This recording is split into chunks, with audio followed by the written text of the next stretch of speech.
प्रारब्ध के सभी दर्शकों को मेरा नमस्कार। मेरा नाम है संदीप आर.के. सिंह और आज हमारे साथ हमारे अग्रज श्री व्यालोक जी। व्यालोक सर, बहुत-बहुत स्वागत है आपका। राम राम। जय सिया राम। जय श्री राम। व्यालोक जी, योगी जी लगातार एक के बाद एक फैसले लिए जा रहे हैं unperturbed by the election results. और ऑफ कोर्स बीच में काफी सारी बातें हुई, बहुत सारी चीजें हुई, दिल्ली जाना आना, दिल्ली से ये मौर्य जी, सब कुछ सब हुआ। पर एक होता है ना कि झाड़ के फिर खड़े हो जाना और उसके बाद कि अभी है समय। चैंपियन आदमी यही करता है। ठीक है, तो वही योगी जी के एक से एक फैसले की सावन में दुकानों पे नाम लिखे जाएंगे, फिर आपका नजूल की जमीनों पर क्लैरिटी, लखनऊ में पूरा एक इलाका था अवैध, लोगों ने कब्जा कर रखा था, वो खाली कराना, और एक अभी लाए हैं। और ये सिर्फ ये नहीं कि एक ही दिशा में जा रहे हैं, वक्त की मांग को देखते हुए सोशल मीडिया पर यदि कोई सोशल मीडिया को और डिजिटल मीडिया को इतनी इंपॉर्टेंस देते हुए जो बिल लाए हैं वो, that's amazing and that's he is one of the first and foremost to do this. Not even central government could do it. कि जिस प्रकार से विज्ञापन प्रिंट मैगजीन्स और अखबारों को दिए जाते थे या टीवी को दिया जाता था, उस प्रकार से भाई डिजिटल मीडिया आज की डेट की सच्चाई है, उनको भी रिक्वायरमेंट है। तो इन्होंने कहा कि भाई दो चीजें, कैरेट एंड स्टिक। गलत बात कहो, लिखोगे, एंटी नेशनल बातें लिखोगे, बोलोगे, तो उसके लिए लाइफ इम्प्रिजनमेंट भी है, और ढंग की बातें करोगे, कायदे की बात करोगे, तो फिर उसके लिए आपके पास इंसेंटिव्स भी दिए जा रहे हैं। कैसे देखते हैं आप योगी जी के इस समय की मांग को देखते हुए इस फैसले पर? व्यालोक जी। आपकी बात से शुरू करूंगा। बात तो ये कि योगी परटर्ब नहीं थे, ऐसा कहना थोड़ा सा मुझे लगता है कि थोड़ा सा ज्यादा उनको क्लीन चिट दे देना होगा। परटर्ब थे, डिस्टर्ब थे, और ये जो उठक बैठक हुई दिल्ली और लखनऊ इस सब के बीच, लेकिन एक योद्धा की तरह लड़े भी, एक राजनीतिज्ञ की तरह लड़े और उसमें जीते भी। और फिलहाल क्या मतलब, आगे तक जो हम लोग बोल रहे थे कि आगे भी कोई संभावना नहीं है, अभी फिलहाल 27 तक तो वही कोई संभावना कहीं नहीं है कि कुछ भी होगा है। ना तो योगी ऊपर जा रहे हैं सेंटर में, और ना ही योगी सीएम पद छोड़ रहे हैं। कहीं कोई वैकेंसी नहीं है। सीएम यूपी और पीएम भारत, इनके लिए अभी कोई वैकेंसी नहीं है। एक बात ये। दूसरी बात ये कि योगी कोई भी काम ऐसा नहीं कर रहे हैं जो औचक कर दिया है उन्होंने। योगी ने तोड़ निकाला है। विषधर राहुल की जातिवादी राजनीति का तोड़ उनको मिल गया है और वो उन्होंने निकाला है, और उन्होंने मंत्र भी दे दिया है। भाई, योगी को आप केवल और केवल एक मुख्यमंत्री के तौर पर न देखें, वह गोरक्ष पीठाधीश्वर भी हैं। तो गोरक्ष पीठाधीश्वर अगर हैं तो हिंदुओं के धर्मगुरु हैं, और हिंदुओं को उनसे ये उम्मीद भी करनी चाहिए और करते भी हैं कि वह सामाजिक और धार्मिक विषयों पर योगी आदित्यनाथ अधिक मार्गदर्शन करें। राजनीतिक तो वो खैर जैसे कर रहे हैं, निर्लिप्त भाव से अपना करेंगे या रहेंगे या जो भी है। विपक्ष ने सोच लिया है और विपक्ष जान गया है कि जब तक हिंदू एक होकर बैटिंग करेगा तब तक उन लोगों के लिए मुश्किल है। तो विपक्ष ने क्या निकाला, ये पूरा जो विषधर राहुल के नेतृत्व में इंडी गठबंधन कर रहा है, वो कर क्या रहा है?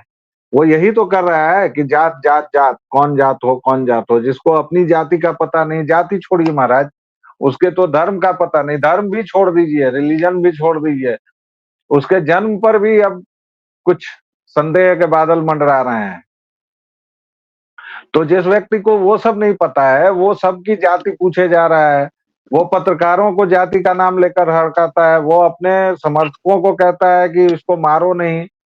और राजनीति में क्या होता है बचाने का मतलब वो सबको पता है, क्योंकि हम लोगों ने भी थोड़ी बहुत राजनीति की है स्टूडेंट लाइफ में। सर, जी, लेटेस्ट में राहुल जी ने मिस इंडियाओं की भी जातियां निकाली हैं सर। नहीं नहीं, मिस इंडिया क्या, वो तो कल को भाई, वो असल में अपने घर में तो उसकी कोई जात है ही नहीं।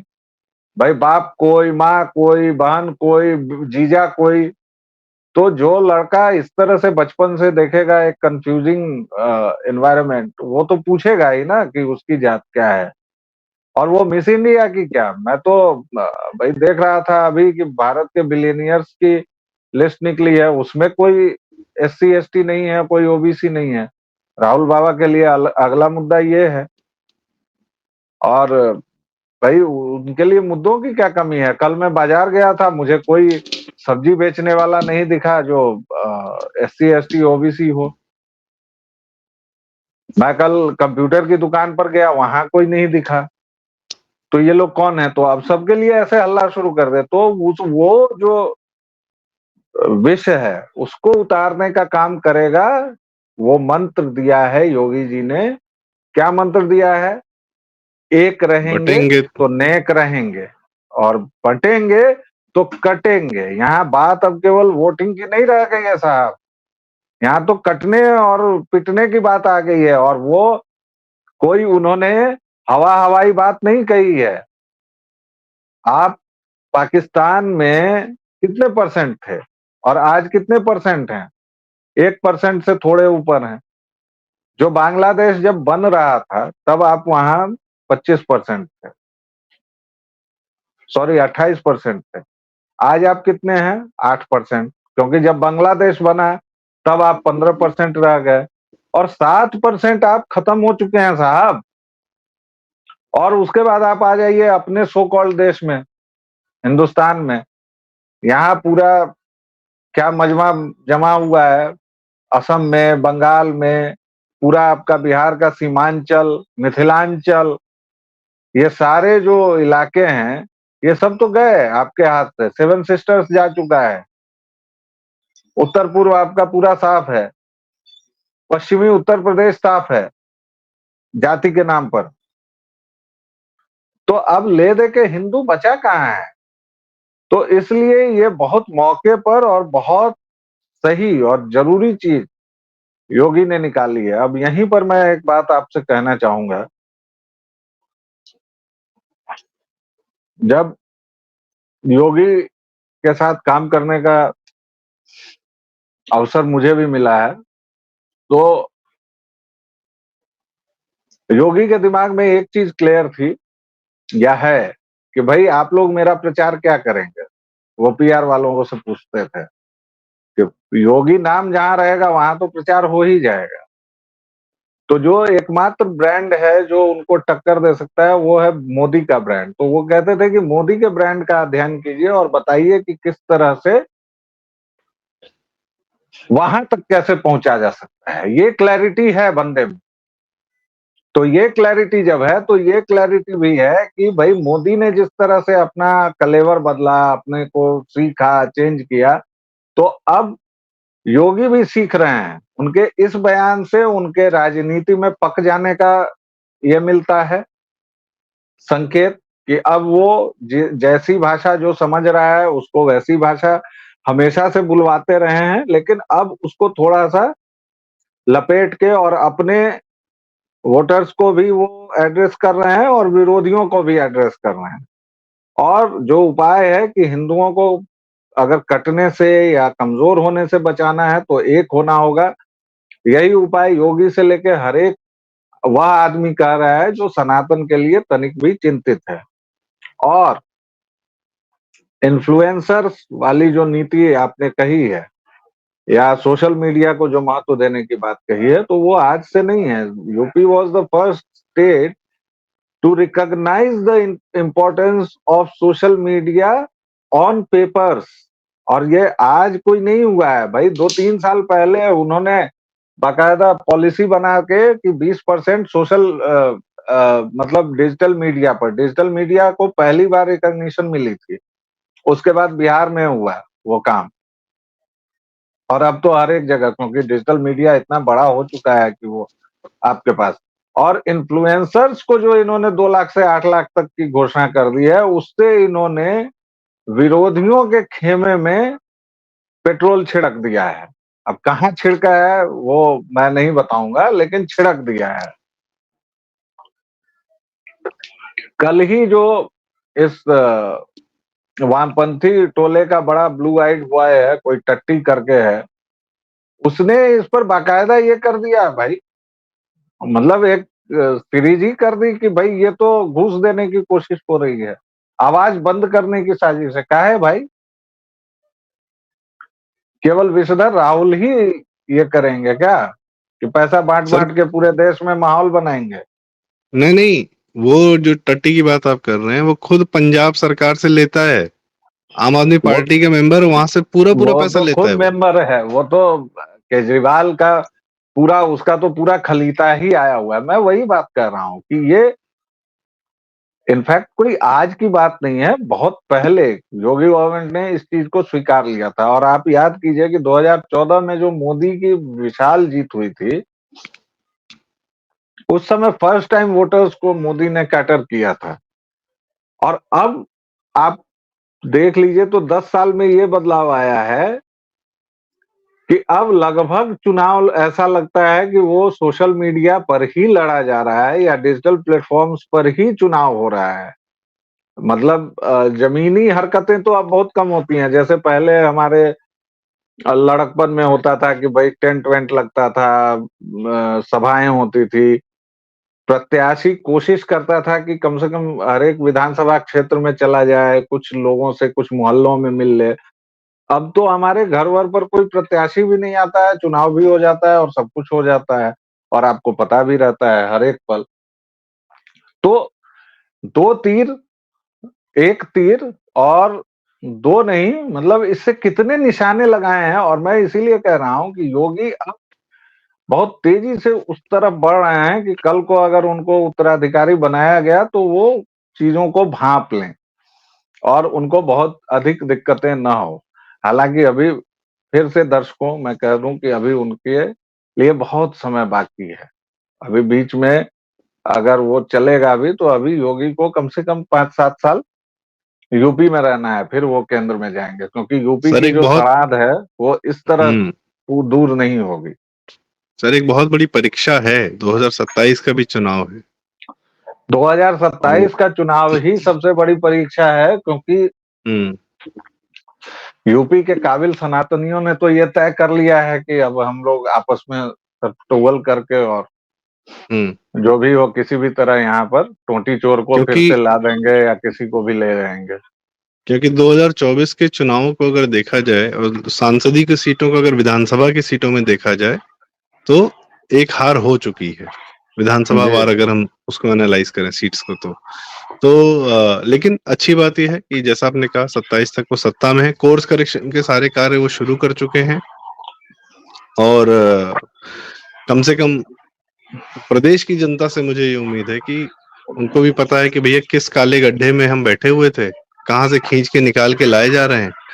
और जैसे बिहार में लालू पार्टी जीवित हो गई, तेजस्वी वगैरह आ गए, अगर फिर से यहाँ सपा बसपा जीवित, सपा पर्टिकुलरली अगर जीवित हो गई तो हम लोग के लिए अंधेरा जो ही है। उसको लग भी जी। रहा है कि हम्म लोकसभा में जो उसने प्रदर्शन किया है उससे उसे ये लग भी रहा है, और इसीलिए टोटी चोर वहां बाकायदा उसकी भाषा ऐसी हो गई है जैसे वही मालिक है वहां का।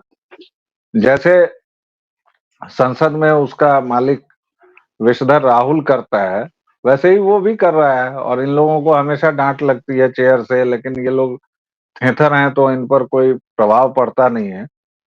लेकिन इस घटना को, दो घोषणाओं को आपको एक प्रॉपर, कि भाजपा पर जो लोग बदलने का आरोप लगा रहे हैं ना, भाजपा की दिशा अब ये होनी चाहिए। पहला तो हिंदुओं को सबको एक कीजिए, क्योंकि आपकी जितनी इंजीनियरिंग होनी थी, सोशल इंजीनियरिंग, वो सब हो चुकी। अब आप ये ठाकुर बाभन ये सब बंद कीजिए। और बिहार में तो आपने मतलब उस सोशल इंजीनियरिंग की सारी हदें पार कर दी। भाई ये जितने भी डिसीजन आ रहे हैं, क्रीमी लेयर के, नॉन क्रीमी लेयर के, ये सब बिहार में ऑलरेडी है। बिहार में पिछड़ा है, अति पिछड़ा है, दलित है, महादलित है। तो बिहार ने कुछ छोड़ा नहीं है। आरक्षण को लेके कोई ऐसी संभावना नहीं है जो उसने एक्सप्लोर नहीं कर लिया है। और वहां पर जाति जनगणना भी हो गई है। तो ऐसा क्या बिगाड़ लिया या उखाड़ लिया या पछाड़ लिया बिहारियों ने भाई? ऐसा मैं मतलब तो कुछ नहीं सुन रहा हूं कि हमारी जीडीपी एकदम एक नंबर हो गई है, या सर मैं तेजस्वी अचानक जी ने बाहर बोला, निकला हूं तो पता चला कि सब कुछ दुरुस्त हो गया, ऐसा तो कुछ नहीं मैं देखता हूँ।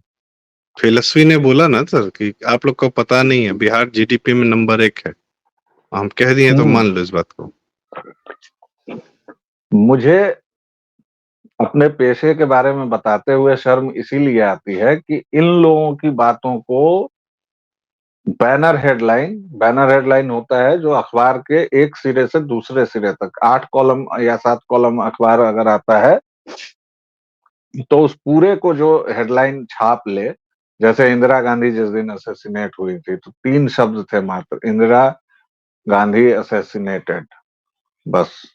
और वो पूरे इसमें तो बैनर हेडलाइन, मतलब कि वो देश काल को प्रभावित करने वाली बड़ी घटना।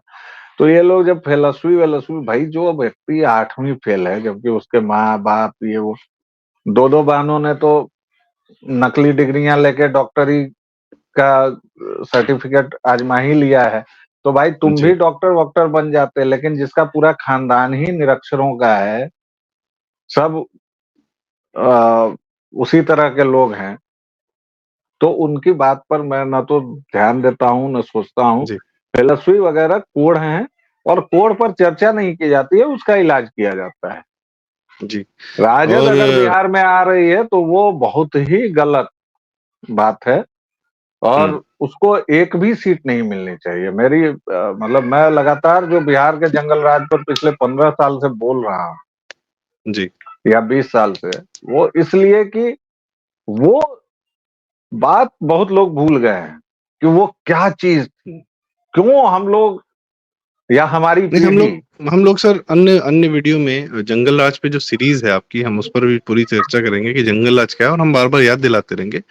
अभी जंगल राज का जो इलाज योगी जी ने किया है, क्योंकि यूपी भी उस जंगल राज का एक एक्सटेंशन ही था भाई सपा के मेरा कार्यकाल में, यूपी तो वैसे भी लखनऊ लखनऊ तक, तक। जी। मेरा तो बिहार। वो, नहीं और नहीं उससे, दूसरी बात कि यूपी एकदम तेज प्रतियोगिता लगाए हुए था भाई। मतलब विगत 6-7 साल से जो ये चल रहा है वही ठीक है, जी वरना तो हमने वो दौर भी देखा है जब नोटी चोर भैया थे शासन में, और जिस दिन उनका रिजल्ट आया था तो आजमगढ़ में क्या हुआ था, हमने वो दिन भी देखा है। सर, उस उनके अपने शपथ ग्रहण समारोह में क्या हुआ था वो भी देखा है। चुनाव में डिम्पल भाभी के के साथ साथ क्या क्या हुआ हुआ था था। वो भी हमने देखा है। खैर वो एक अलग मैटर है। तो माय पॉइंट इज कि जो योगी जी पे आपने जो बातें कही कि ही इज लुकिंग फॉरवर्ड, एक एक पॉलिसी एक एक He चीजें is not लेकर आ only रहे हैं। looking forward, he has got some very brilliant ideas and he has already put them into the motion. उन यस। वो केवल सोच नहीं रहे हैं, उनको समझ में आ गया है कि जहर को उतारना कैसे है। और यही दो मंत्र, एक रहेंगे हम्म तो नेक रहेंगे, कटेंगे तो बटेंगे। और हम्म सोशल मीडिया, हम्म जो काम केंद्र की सरकार 11 साल में नहीं कराई, आप करते क्या है? आप बहुत अच्छा अच्छा काम कर रहे हैं, फिर भी आपको किसान आंदोलन की वजह से, सो कॉल्ड किसान आंदोलन की वजह से किसान कानून वापस लेने पड़े, वक्त पर दलाल आपको आंदोलन। जेपीसी करना पड़ा। दलाल क्या, गुंडे छिछोरे जो भी, वो सो कॉल्ड आंदोलन, इसीलिए मैं कहता हूँ वो जो भी सड़क पर उतरे थे, खालिस्तानी, दलाल, छिछोरे, गुंडे। अब हम और आप थोड़े ना कंगना रनावत हैं किसी पार्टी के गुलाम जो हमें सच बोलने से ये लोग रोक लेंगे। जहर एक ही है, जहर है कि भारत कैसे टूटे, और उसका एक सरल उपाय निकाल लिया गया है कि आपको हिंदू को एक करना है। और दूसरे, जो चीज आप इतिहास का कोर्स करेक्शन नहीं कर सके, आपने एचआरडी को नहीं बदला, आपने इसको नहीं बदला, तो चलिए जो चीज अभी सोशल मीडिया पर लड़ी जाती है हम उसी पर ध्यान हम्म। देंगे। जी तो अगर सरकारी योजनाओं का प्रचार करें इन्फ्लुएंसर, तो इससे अच्छी बात क्या है? और इसमें कोई न तो रिश्वत की बात है न कुछ है। और अगर कोई देशद्रोह की बातें लिखता है, अगर कोई कहता है कि भाई भारत के टुकड़े होंगे, और उसको जेल की जाती है, तो इससे अच्छी बात तो कुछ नहीं होगी। भाई हम लोग यही जी तो कह रहे थे कि जिसको मन आता है, जो मन आता है लिख के चला जाता है। तो कानून जी। तो होना चाहिए, हो सकता है इससे केंद्र को भी कुछ हौसला मिले और केंद्र भी कुछ कर सके। सर एक एक जरूरी बात यह है, अब लोग योगी जी के इस काम, मतलब आप कह रहे हैं कि लोग सरकारी कामों की अगर तारीफ करते हैं तो क्या गलत है। हम लोग ने पहले भी, चूंकि हम लोग गोरखपुर से ही हैं, तो हम जानते हैं कि जापानीज इंसेफेलाइटिस नाम की, और इस बारे में हमारे वीडियोस भी हैं पुराने। सही बात की चर्चा कितनी जरूरी है सर। जापानीज इंसेफेलाइटिस नाम की बीमारी पूरे गोरखपुर और तराई बेल्ट में फैली हुई थी। योगी जी एस सांसद, जो सन 98 से लगातार 2014 तक या 2017 तक सांसद रहे, वो लगातार उन्होंने क्वेश्चंस उठाए, लगातार प्रयास किया, गोरखनाथ मठ के अस्पताल के माध्यम से कितने बच्चों का इलाज किया, पर फिर भी क्योंकि सरकार की वहां पे कोई दखल नहीं होता था, पूर्वांचल को तज दिया था सबने, सपा ने बसपा ने सबने। सैकड़ों बच्चों हर साल मरते थे, सैकड़ों बच्चे, हजारों बच्चे, कई साल में तो हजारों बच्चों की। और 17 में आते सबसे पहला जो उन्होंने काम किया, जिस तरीके से जापानीज एंसेफेलाइटिस को रोका उन्होंने, ये अपने आप में इतना बड़ा चमत्कारिक काम है। अब कोई बात नहीं करता सर। बात किस पे होती है? डॉक्टर कफील खान, जो ऑक्सीजन चुरा के, अब जो भी उसकी कहानी है, पठान मूवी में शाहरुख खान उसकी कहानी कह रहे हैं। मतलब शर्म नहीं आती इन लोग को। और शर्म हजारों उनको बच्चों क्यों की आनी जान चाहिए? शर्म उनको क्यों आनी चाहिए? तो सर एक आपको स्टोरी और को, हमको शर्म आनी चाहिए कि उन लोगों का झूठ इतना प्रभावी हो गया कि उन लोगों के झूठ को बोलते बोलते बोलते बोलते आम जनता के मन में, ये तो भजपइयों के लिए शर्मनाक बात है ना भाई। ये उत्तर प्रदेश का जो चला रहा है सोशल मीडिया, उसको सोचने की बात है कि मुख्यमंत्री को ऐसे इनिशिएटिव देने पड़े। आखिर क्यों? और आप और हम भी कभी, और सच पता है बॉस, योगी आदित्यनाथ को एक मोर्चा तो है नहीं, और किसी भी राजनेता को एक मोर्चा नहीं होता है, वरना यूपी सरकार के जितने भी इनिशिएटिव्स हैं, क्या एक समय जब 73 एमपी थे इनके, तो सारे एमपी के वॉल पर होती थी वो योजनाएं? क्या सारा यशोगान होता था? इनके जितने विधायक हैं उस पर होता है क्या? नहीं होता है सर। और ये किसी पार्टी में नहीं होता है, लेकिन भाजपा में भी नहीं होता है। ये मजे की बात है। जिसका शीर्ष नेतृत्व डिजिटल मीडिया का इतना बड़ा खिलाड़ी है, जिसका शीर्ष नेतृत्व, उससे बढ़िया कम्युनिकेटर कोई नहीं माना जाता है, जिसके पास इतने प्रचंड वक्ता सब हैं। आप मोदी से शुरू कीजिए, आदित्यनाथ तक आइए, आदित्यनाथ से आप जाइए हिमंता तक, या फिर सुधांशु त्रिवेदी को देख लीजिए, तेजस्वी को देख लीजिए, मतलब एक से एक बोलने वालों की, अन्नामलाई। वक्ताओं की कतार है, अन्नामलाई है। और इसके जो समर्थक हैं उन लोगों को देख लीजिए भाई, जो हम मतलब यूट्यूब पर लगे भिड़े भिड़े हैं भाई।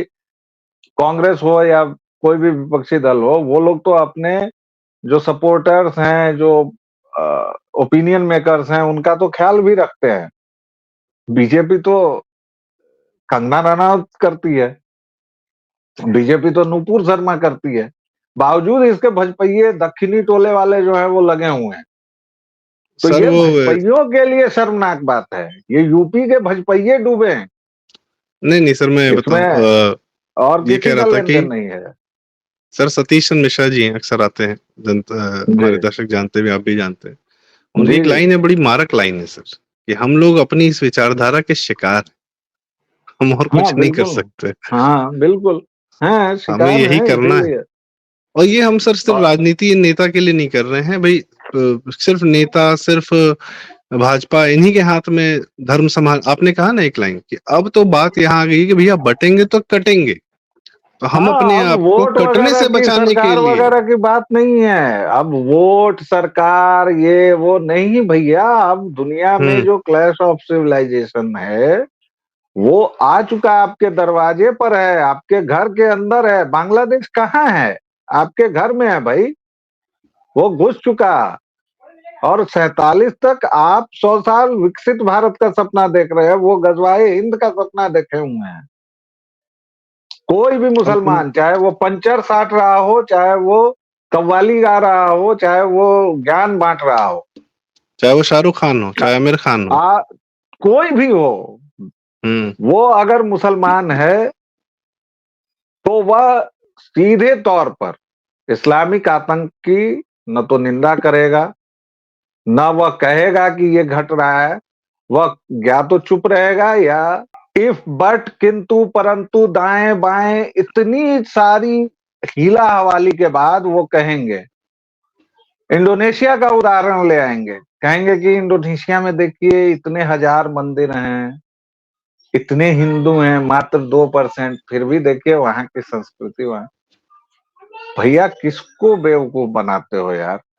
एकमात्र द्वीप पूरे इंडोनेशिया में। इंडोनेशिया क्या है? द्वीप समूह है ना भाई। 100-150 द्वीप होंगे या 1000 द्वीप तेरह होंगे, हजार उनका समूह है। 13,000। 13,000 द्वीप है, उनका द्वीप समूह है। एक द्वीप है महाराज बाली, उसी पर केवल हिंदू हैं, उसी पर मंदिर हैं, और उसको भी, उस पर भी नजर लग गई है। इंडोनेशिया में भी शरिया और इसको लेकर कि संस्कृति से हटो, क्योंकि वहां विष्णु समुद्र मंथन वहां के हवाई अड्डे पर है, वहां का राजा महाराजा या जो भी है, वहां अभी भी संस्कृति बहुत हद तक सनातनी है। तो उनके ये नोट पे देखना गणेश जी का पड़ेगा। चित्र है। ये सारी बातें हैं, लेकिन ये भुलावा ना दो, 57 देश हैं तुम्हारे, एक जगह बता दो जहां शांति हो। इस्लाम और शांति एक दूसरे के विरोधाभासी हैं। जी। जहां इस्लाम ये है वहां शांति नहीं रह सकती है। और इनके नहीं सर, एक जगह शांति पसर जाती है। फिलहाल यूपी में पसरी हुई है योगी जी के प्रेजेंस के कारण। जहां डंडा है वहां शांति है। वो तो दो ही जगहों पर चलेगा। आप इनको याद, ये चूंकि बहुत डरपोक हैं, हारे हुए लोगों का मजहब है, इसलिए ये हल्ला हम्म, कितना भी करेंगे, उसी ओवैसी को आप सामने आ जाइए, अगर उसके सामने तीर आ जाता है तो ओवैसी की दुकान नहीं चलती है, उसकी जुबान नहीं खुलती है। सर ओवैसी के छोटे भाई ने जो बोला था कि 15 मिनट के लिए पुलिस हटा लो, क्यों हटा ले? तुम्हारी पुलिस से फट क्यों रही है? वही मैं वही कह आ रहा जाओ, हूं कि मैं अपनी वही कह इच्छा से रहा आ जाओ। हूं कि हाँ। इन लोगों का जो पूरा मसला है, मैं अब इसको कंक्लूड कर रहा हूं इस चर्चा को, कि ये पूरी चर्चा, इसका सार तत्व तो यही है कि दो जगहों से मोदी जी की अगर एज हो गई है, वो थोड़ा ज्यादा सोचने लगे हैं इन लोगों, तो वो आदित्यनाथ और हेमंता शर्मा की तरफ देखें, अपने गुजरात काल को याद करें, और उनको पता चल जाएगा कि उनके पीछे भी बहुत सारी कतार में हैं। जैसे जब मोदी आ रहे थे तो कहा गया अरे मोदी बाप, ये हो जाएगा वो हो जाएगा। तो भारत है, सबको पचाता है। और अभी जो भी कुछ योगी आदित्यनाथ कर रहे हैं, वह न केवल भाजपा को डिफाइन करेगा, बल्कि भारतीय राजनीति में दक्षिण पंथ को नए तरीके से डिफाइन करेगा। ये मेरा मानना है। जी, नहीं बात आपकी सही है, पर मैं सर मोदी जी के प्रति इतना क्रिटिकल फिलहाल नहीं हूँ। और आई नो कि he has a lot of tricks up his sleeves and he will show when the time comes. बाकी देखते हैं यहाँ मोदी जी व्यक्ति और उसके अपना काम, ट्रिक, हाँ, व्यक्ति और अपना उसके काम वो ट्रिक्स की करेंगे। बात ही नहीं है। बात यह है कि सेंटर में अभी 29 तक वैकेंसी नहीं है, यूपी में हाँ। मिनिमम 27 तक वैकेंसी नहीं है, और हम्म, एक उपाय जो खोजा गया है, वो मंत्र योगी ने दिया है सोशल मीडिया के जरिए और इस अपने मंत्र के जरिए। इस पर अगर बिल्कुल भाजपा चली बिल्कुल। तो उसका जी फायदा होगा ही होगा। बिल्कुल, ये बात मैं पूर्णतः सहमत हूँ। योगी जी के मंत्र को बिल्कुल सबको आत्मसात करना चाहिए, हम सबको ही। और ऑफ कोर्स नेतृत्व को भी, नेताओं को भी, भाजपा में भी बहुत अभी सुधार की गुंजाइश है। तो इसी के साथ वैलोक भाई बहुत बहुत धन्यवाद। आपने योगी जी के बातों, योगी जी के मास्टर स्ट्रोक्स और योगी जी के पॉलिसीज और योगी जी के मंत्र के माध्यम से यह बताने का प्रयास किया कि वेयर वी शुड हेड, और कहाँ वैसे बाकी क्लास ऑफ सिचुएशन है, उसका इलाज क्या है, शायद यही मंत्र। तो बड़ी जरूरी बात थी, ये करनी बड़ी जरूरी थी और लगातार करती रहनी चाहिए, क्योंकि धीरे धीरे बात कब किसको कहाँ छू जाए समझ में आ जाए, और भविष्य के क्लास ऑफ सिविलाइजेशंस को लोग समझें, जाने, शत्रुबोध जगे, और स्वयं के लिए भी आदमी कार्य करे, और स्वयं के लिए, खुद को बचाने के लिए हमको ये मंत्र को अडॉप्ट करना ही पड़ेगा। तो बेलो भाई बहुत बहुत धन्यवाद यह बात रिमाइंड कराने के लिए। Thank you so much. जय श्री राम। जय श्री राम। प्रणाम।